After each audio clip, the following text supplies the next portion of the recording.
হরে কৃষ্ণ। রাধে রাধে।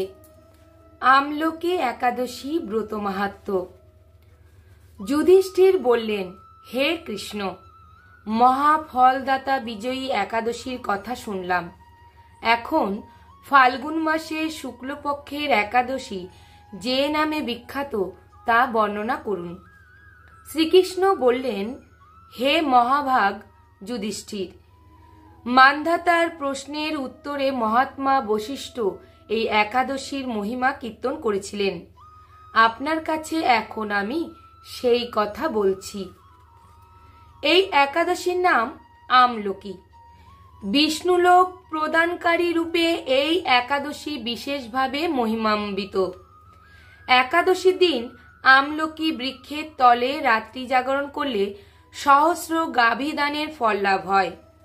হে পাণ্ডুনন্দন, পূর্বে ব্রহ্মার রাত্রিতে দৈনন্দিন প্রলয় উপস্থিত হলে স্থাবর জঙ্গম সহ দেবতা, অসুর ও রাক্ষস সবকিছুর বিনাশ হয়।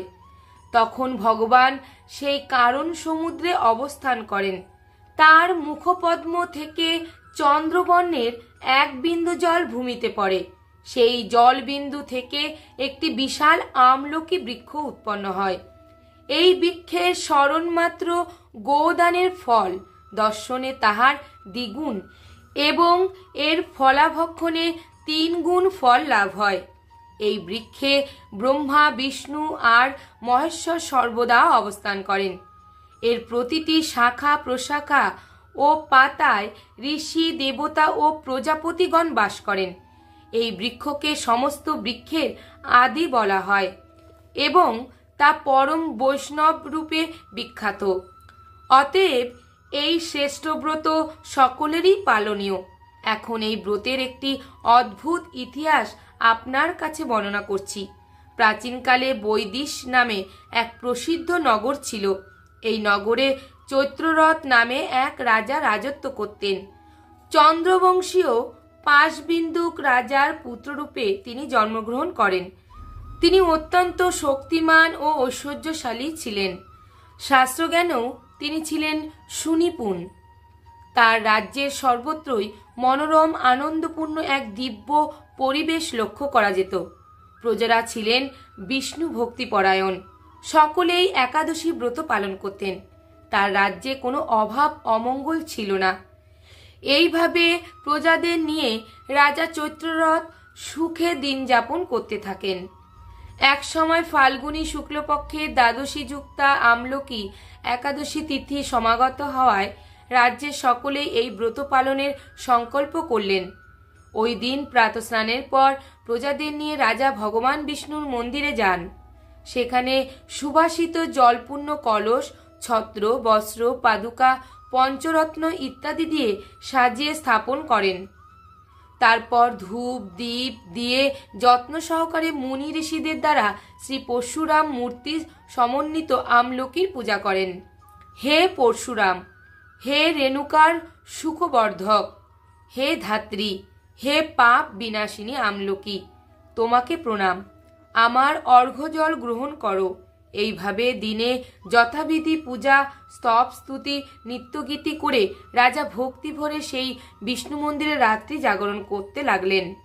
এমন সময় দৈবযোগে একটি ব্যাধ সেখানে উপস্থিত হয়।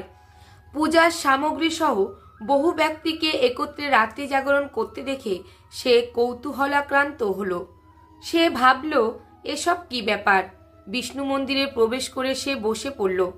কলসের উপরে স্থাপিত বিষ্ণু মূর্তি দর্শন করল।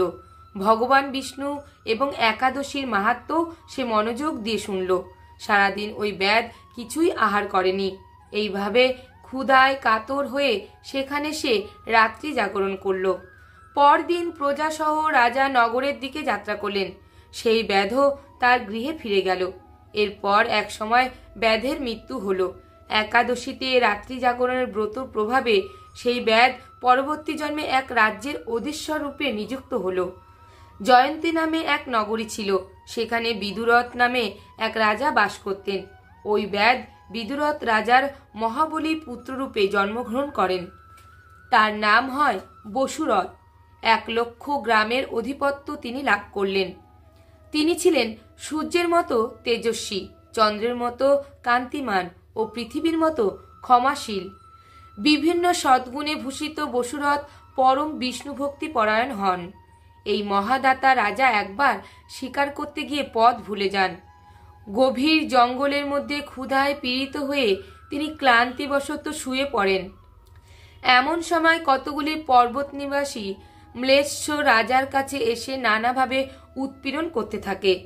রাজাকে তাদের শত্রু মনে করে তারা তাকে হত্যা করতে চেষ্টা করে। পূর্বে এই রাজা আমাদের পিতামাতা, পুত্র ও পৌত্র সবাইকে মেরে ফেলেছে, আমাদের গৃহছাড়া করেছে।